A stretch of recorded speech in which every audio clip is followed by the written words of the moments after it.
हमारे सौरमंडल में एक समय पर 8 की जगह 9 ग्रह हुआ करते थे, जिसमें 9वें ग्रह के रूप में प्लूटो यानी कि यम का नाम शामिल था।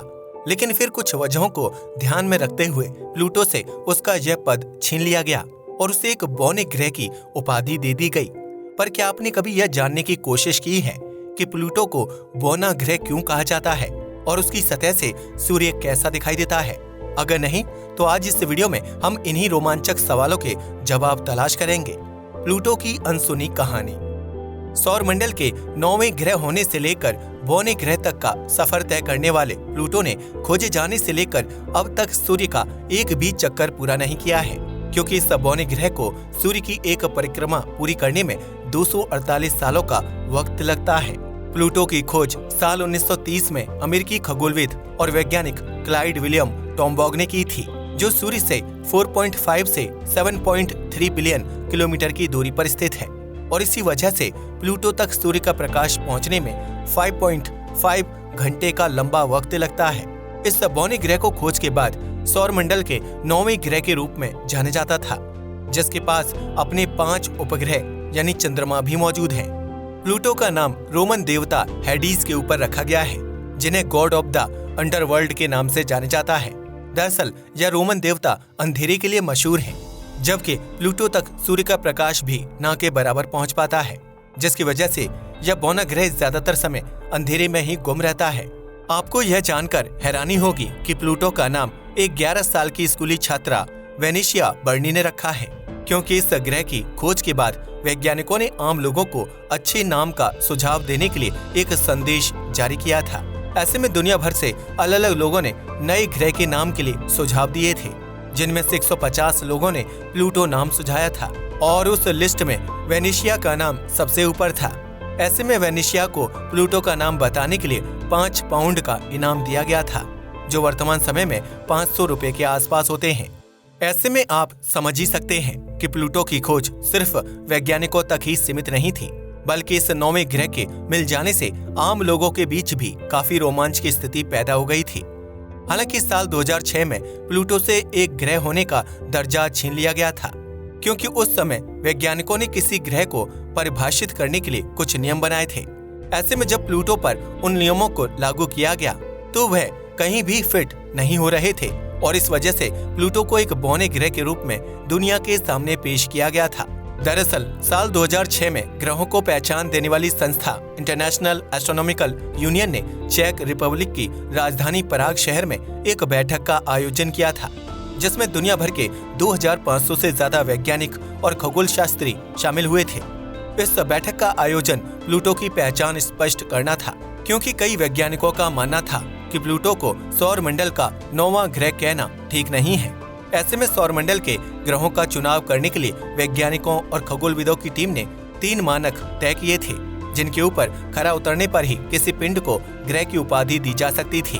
इसमें पहली शर्त थी कि किसी भी पिंड को सूर्य की परिक्रमा करना अनिवार्य है, जबकि दूसरी शर्त के मुताबिक पिंड का आकार इतना बड़ा होना चाहिए कि वह खुद से ग्रेविटी फोर्स को जनरेट कर सके, और तीसरी शर्त ये थी कि ग्रह का परिक्रमा पथ या ऑर्बिट बिल्कुल साफ होना चाहिए। ऐसे में प्लूटो 3 मानकों में से एक मानक में बिल्कुल खरा उतर रहा था, जबकि बाकी 2 शर्तों को पूरा करने में प्लूटो विफल साबित हुआ था। दरअसल प्लूटो का आकार सौरमंडल के अन्य ग्रहों के मुकाबले छोटा है, जबकि उसका ग्रेविटी फोर्स भी बहुत ज्यादा मजबूत नहीं है। वहीं तीसरी शर्त के मुताबिक प्लूटो का परिक्रमा पथ बिल्कुल साफ नहीं है, क्योंकि यह बौना ग्रह काइपर बेल्ट में मौजूद है। आपको बता दें कि काइपर बेल्ट सौरमंडल का वह बाहरी और ठंडा हिस्सा है, जहां बर्फ और धूल मिट्टी से बनी विभिन्न चट्टानें और पिंड मौजूद हैं। ऐसे में प्लूटो इन्हीं चट्टानों और पिंडों के बीच मौजूद एक बौना ग्रह है, जो सौरमंडल के अन्य ग्रहों की तरह वैज्ञानिकों द्वारा बनाई गई 3 शर्तों को पूरा नहीं कर पाता है। ऐसे में साल 2006 में प्लूटो से सौरमंडल का 9वां ग्रह होने का खिताब छीन लिया गया था, जबकि उसे एक बौने ग्रह के रूप में दुनिया के सामने लाया गया था। वहीं सौरमंडल के अन्य 8 ग्रहों का चुनाव भी उन्हीं 3 शर्तों के आधार पर किया गया था, जिनमें से एक ग्रह हमारी पृथ्वी भी है। प्लूटो और धरती के बीच इतनी अधिक दूरी है कि इस बौने ग्रह तक पहुंच पाना किसी भी स्पेसक्राफ्ट के लिए बेहद मुश्किल और चुनौती भरा टास्क साबित हो सकता है। यही वजह है कि इस बौने ग्रह के नजदीक अभी तक सिर्फ एक स्पेसक्राफ्ट पहुंच पाया है, जिसे न्यू होराइजन्स के नाम से जाना जाता है। यह नासा द्वारा लॉन्च किया गया एक एडवांस स्पेसक्राफ्ट है जिसने 14 जुलाई 2015 में प्लूटो के ऊपर से फ्लाईबाय किया था और उसकी कुछ तस्वीरें क्लिक की थी। ऐसे में अगर हम इंसान प्लूटो को नजदीक से देखने या समझने की कोशिश करें तो न्यू होराइजन्स स्पेसक्राफ्ट में बैठकर यात्रा करने पर भी हमें प्लूटो तक पहुंचने में लगभग 9.5 सालों का लंबा वक्त लग जाएगा। इतना ही नहीं, हम जैसे जैसे प्लूटो के नजदीक जाते रहेंगे वैसे वैसे अंधेरा बढ़ता रहेगा और तापमान बेहद ठंडा हो जाएगा। सूर्य की परिक्रमा करने की वजह से पृथ्वी और प्लूटो की औसत दूरी में बदलाव आता रहता है, जिसके तहत जब यह बौना ग्रह हमारी पृथ्वी के सबसे नजदीक मौजूद होता है तो उस वक्त इन दोनों के बीच 4.3 बिलियन किलोमीटर की दूरी होती है। वहीं जब प्लूटो हमारी धरती से सबसे अधिक दूरी पर मौजूद होता है तो उस वक्त यह फासला 7.5 बिलियन किलोमीटर हो जाता है। ऐसे में धरती से प्लूटो तक की कम समय में यात्रा तय करने के लिए हमें उसकी सबसे कम दूरी का इंतजार करना होगा। तब जाकर 9.5 साल में हम इस अंधेरे और ठंडे ग्रह तक पहुंचने में सफलता प्राप्त कर पाएंगे। प्लूटो के ज्यादातर भाग में बर्फ की मोटी चादर देखने को मिलती है, जबकि इसकी सतह पर कुछ जगहों पर सपाट तो वहीं कुछ स्थानों पर उबड़ खाबड़ है। इतना ही नहीं, प्लूटो एक बहुत ही अनोखा बौना ग्रह है जिसके पास अपना एक दिल भी है। दरअसल प्लूटो की सतह पर बर्फ से ढका एक बहुत बड़ा समुद्र होने की आशंका जताई जाती है, जिसका आकार मानव दिल से मिलता जुलता है और वैज्ञानिक इस दिल को स्पुतनिक प्लैनेशिया के नाम से जानते हैं। वैज्ञानिकों के पास प्लूटो का जो डेटा और तस्वीरें मौजूद हैं, उनका अध्ययन करने से पता चलता है कि इस बौने ग्रह पर स्थित समुद्र की लंबाई 1000 किलोमीटर, चौड़ाई 800 किलोमीटर और गहराई 100 किलोमीटर के आसपास हो सकती है। वैज्ञानिकों की माने तो प्लूटो के समुद्र में पानी धरती के समुद्रों के मुकाबले 3 गुना ज्यादा है, जबकि इस बौने ग्रह के बाकी बचे हिस्से में चट्टानें और छोटे मोटे पहाड़ मौजूद हैं। इतना ही नहीं, प्लूटो का वायुमंडल जहरीला हो सकता है, जो सूर्य के नजदीक आने पर अधिक खतरनाक और जानलेवा हो जाता है। ऐसे में जब प्लूटो और सूर्य के बीच अधिक दूरी होती है तो यहाँ मौजूद जहरीली गैसें बर्फ के रूप में जम जाती हैं और प्लूटो को अपने आप में कवर कर लेती हैं।